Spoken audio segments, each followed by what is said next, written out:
Shalom, jemaat Tuhan dan pendengar Bread Life yang setia. Dalam pergaulan hidup antar manusia, tidak selamanya berjalan dengan baik dan lancar. Kadang muncul perselisihan, di mana penyelesaiannya tidak selalu dapat dilakukan oleh kedua belah pihak. Oleh karena itu, diperlukan campur tangan pihak lain untuk menyelesaikan, misalnya oleh lembaga peradilan. Undang-undang memberi tugas dan wewenang kepada lembaga peradilan untuk menegakkan hukum dan keadilan. Untuk itu, peradilan dituntut memberikan perlindungan berupa keadilan yang seadil-adilnya.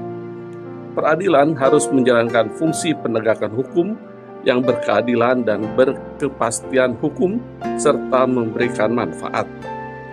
Apabila kita menengok ke belakang, ternyata peradilan sudah dikenal lama dan tercatat dalam Alkitab. Perayaan Hari Paskah minggu ini membuat kita teringat akan suatu peradilan yang tidak adil. Ada seorang tahanan terkenal yang dijatuhi hukuman mati oleh pihak peradilan. Tahanan itu bernama Yesus yang diadili oleh Pilatus, sedangkan tahanan lain yang bernama Barabas dibebaskan. Barabas pada waktu itu ditahan karena melakukan tindakan jahat seperti pemberontakan dan pembunuhan dalam Matius 27 ayat 16 dan Markus 15 ayat 7.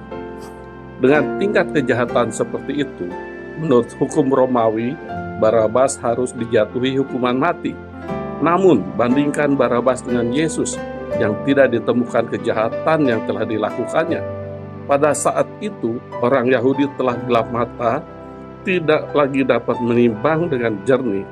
Mereka memilih untuk membebaskan Barabas daripada Yesus yang dihukum mati disalib. Barabas bebas dari kematian. Kristus menggantikan posisinya. Suatu hal yang tidak terpikirkan oleh Barabas. Kisah Barabas terhenti setelah peristiwa tersebut, dan Alkitab tidak mencatat informasi lebih lanjut mengenai kehidupannya setelah pembebasan itu. Kalau kita renungkan kembali, maka sebenarnya Yesus tidak hanya menggantikan posisi Barabas, tetapi juga Dia yang tidak berdosa harus mati disalib karena menggantikan hukuman atas kita yang berdosa. 2 Korintus 5 ayat 21. Yesus adalah pribadi yang suci, namun harus menanggung dosa manusia. Semua itu dilakukan Yesus karena kasih-Nya yang luar biasa kepada manusia, sehingga Yesus menanggung hukuman maut yang seharusnya diterima manusia, menjadikannya pengganti kita. Memilih kepada Yesus Kristus, Sang kebenaran yang sejati, sepertinya bukanlah perkara yang sulit bagi kita saat ini, orang Kristen yang sudah mengikut Dia. Namun jika kita membayangkan berada di kerumunan massa pada waktu itu, apakah kita tetap akan memilih Dia, Sang kebenaran, atau kita lebih memilih untuk ikut arus demi keamanan kita sendiri dengan memilih Barabas? Demikian juga hidup kita di dunia saat ini. Jika kita diperhadapkan untuk memilih Kristus Sang kebenaran dengan segala konsekuensinya, yang seringkali bukanlah hal yang nyaman buat kita, atau memilih pilihan arus dunia yang aman bagi diri kita, akankah kita tetap setia, tetap memilih berjalan bersama Yesus dalam jalan kebenaran? Tanggung jawab kita sebagai orang percaya saat ini adalah tidak lagi jatuh berkali-kali dalam dosa. Oleh karena dosa-dosa kita telah menghantar Kristus Tuhan kita kepada kematian di kayu salib. Oleh karenanya, apabila kita masih hidup dalam dosa dan kebiasaan buruk, kita menyalibkan lagi anak Allah dan memalukannya di depan umum dalam Ibrani 6 ayat 6. Sadarkah kita bahwa segala bentuk dosa adalah bentuk tindakan yang secara tidak langsung dianggap penyaliban Yesus kembali? Pertama, memberontak terhadap Allah adalah tindakan yang membuat Kristus menanggung hukuman atas kesalahan kita.